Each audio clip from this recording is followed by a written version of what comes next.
آئیں ڈاکٹروں کے بغیر زندہ رہنے کی کوشش کریں، مگر کیسے؟ اسلامک میڈیکل سائنس قرآن ہمیں بتاتا ہے کہ انسانی صحت کا راز قرآن کی 3 آیات میں ہے۔ اگر آپ ان 3 آیات کو اچھے سے سمجھ کر ان پر عمل شروع کر لیں تو کبھی بھی بیمار نہیں ہوں گے۔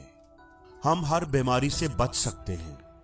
مصر کے ڈاکٹر عماد فہمی، جو کہ ایک ماہر غذائیت ہیں اور موٹاپے کے معالج بھی ہیں، انہوں نے ایک ٹی وی انٹرویو میں یہ بتایا کہ انسانی صحت کا راز قرآن پاک کی 3 آیات میں موجود ہے۔ اللہ جس نے ہمارے جسم کو بنایا ہے، اس نے اسے صحت مند رکھنے کے طریقے بھی ہمیں بتا دیے ہیں۔ تو وہ پہلی آیت جس میں پہلا اصول بتایا گیا ہے وہ سورۃ الاعراف کی ہے، آیت نمبر 31۔ اس کا ترجمہ ہے کہ کھاؤ، پیو اور حد سے تجاوز نہ کرو۔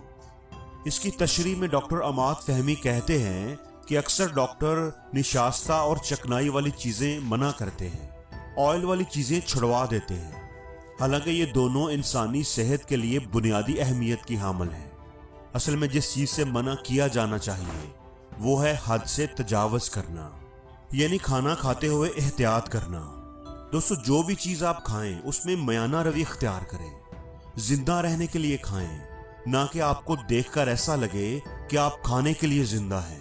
کبھی بھی اوور ایٹنگ نہ کریں، جیسا کہ حدیث میں بھی ہے کہ آپ صلی اللہ علیہ وآلہ وسلم نے فرمایا کہ ہمیشہ بھوک رکھ کر کھاؤ، یعنی پیٹ بھرنے سے پہلے ہی کھانا چھوڑ دو۔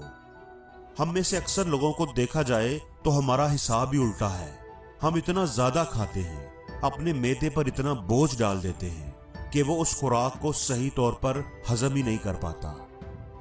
دوسرا اصول قرآن پاک کی جس دوسری آیت میں ہے وہ ہے سورۃ الانبیاء کی آیت نمبر 30۔ ہم نے ہر چیز کو پانی سے پیدا کیا ہے۔ پانی ہماری صحت کے لیے بہت ضروری ہے، اس لیے پیاس لگے یا نہ لگے پانی ضرور پیجیے۔ میڈیکل سائنس کے مطابق ہر شخص اپنے وزن کے ہر 1 کلو پر 30 ملی لیٹر پانی ضرور پیے۔ مثلاً اگر کسی کا وزن 70 کلو ہے تو وہ 70 × 30 = 2100 ml، یعنی 2 لیٹر اور 100 ملی لیٹر پانی ضرور پیے، جو کہ تقریباً 8 گلاس بنتا ہے۔ یعنی ایک عام انسان کو 8 گلاس پانی روزانہ ضرور پینا چاہیے۔ دوستو، پانی کی اہمیت کو ہم لوگ نہیں جانتے۔ یہ جگر، گردوں اور دل کی اچھی کارکردگی کے لیے بہت ضروری ہے۔ تیسرا اصول قرآن مجید کی جس آیت میں ملتا ہے وہ سورۃ النباء کی آیت نمبر 10 اور 11 ہے۔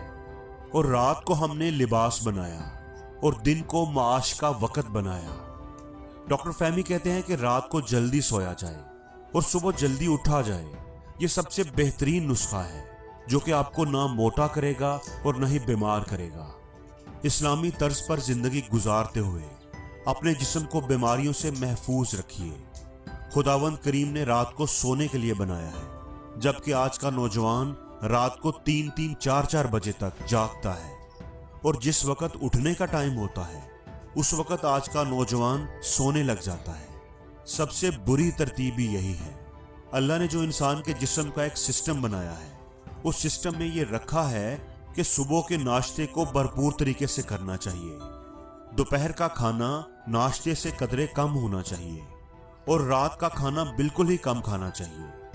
آج اگر ہم اپنے لائف سٹائل کو دیکھیں تو ہم صبح کو ناشتہ کرتے ہی نہیں، ناشتے کے ٹائم پر ہم سوئے ہوتے ہیں، اور رات کو ہم پیٹ بھر کر کھانا کھاتے ہیں، اور کھانا کھانے کے بعد ہم جا کر سو جاتے ہیں، اور جو کھانا ہم نے کھایا ہوتا ہے وہ صحیح طریقے سے ڈائجسٹ نہیں ہو پاتا، ہمارے پیٹ کے اندر ہی گلنا سڑنا شروع ہو جاتا ہے، زہریلے مواد پیدا کرتا ہے، ہمیں بیمار کرتا ہے، ہمیں موٹا کرتا ہے۔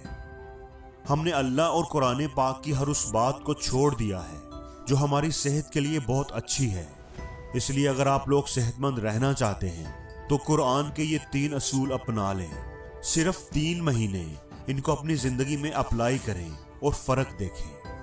اللہ سے یہ دعا ہے کہ وہ ہمیں ان تمام باتوں پر عمل کرنے کی توفیق عطا فرمائے۔ آمین۔